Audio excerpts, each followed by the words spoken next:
le sionisme est une idée il faut rappeler, et c'est ce qu'a dit une journaliste elle-même d'origine juive il y a déjà un certain temps, le sionisme est une idée des juifs d'Europe, pas des juifs arabes, parce qu'il y avait des communautés juives dans tous les pays arabes à l'époque, il y en a encore parfois, et encore moins des juifs de Palestine. Alors l'immigration va se prendre de l'ampleur. Je vous donne un chiffre. En 1918, il y avait en Palestine 600 000 Arabes et 67 000 Juifs. C'est-à-dire que les Juifs représentaient un peu plus du dixième de la population totale. En 1939, il y a 950 000 Arabes, par contre 400 000 Juifs. C'est-à-dire que la population juive a augmenté de près de 7 fois, quand la population arabe a augmenté de moitié et constitue le tiers de la population. Alors cette immigration se développe notamment après 1933, après l'arrivée d'Hitler au pouvoir en Allemagne.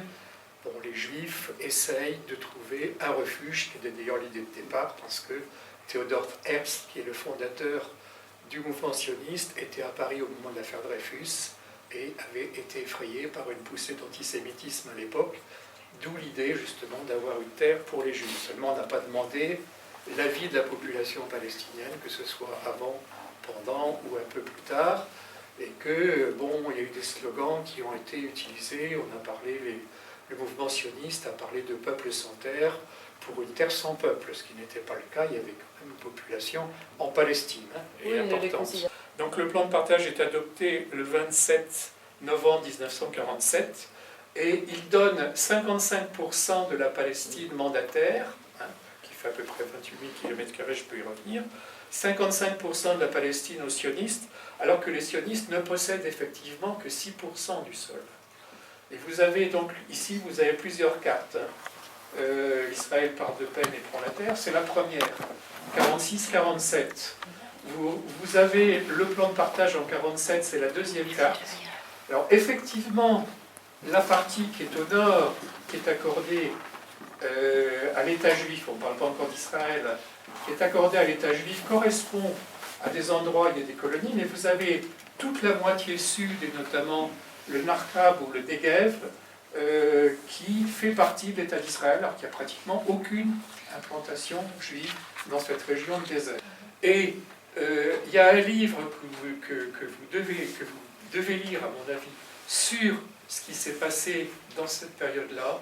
C'est un livre qui s'appelle « Le nettoyage ethnique de la Palestine », qui est paru aux éditions Fayard en 2008 et qui a été écrit par un historien israélien qui s'appelle Ilan Papé.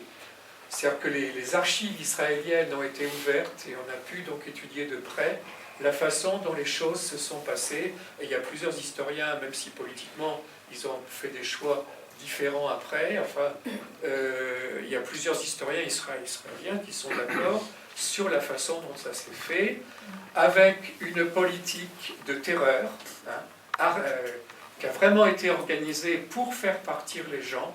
C'est-à-dire qu'il y a eu plusieurs villages, même plusieurs dizaines de villages, où il y a eu des massacres de population. Le massacre le plus connu est celui de Der Yassin. Ce n'est pas le plus important, même si c'est celui dont on a parlé le plus.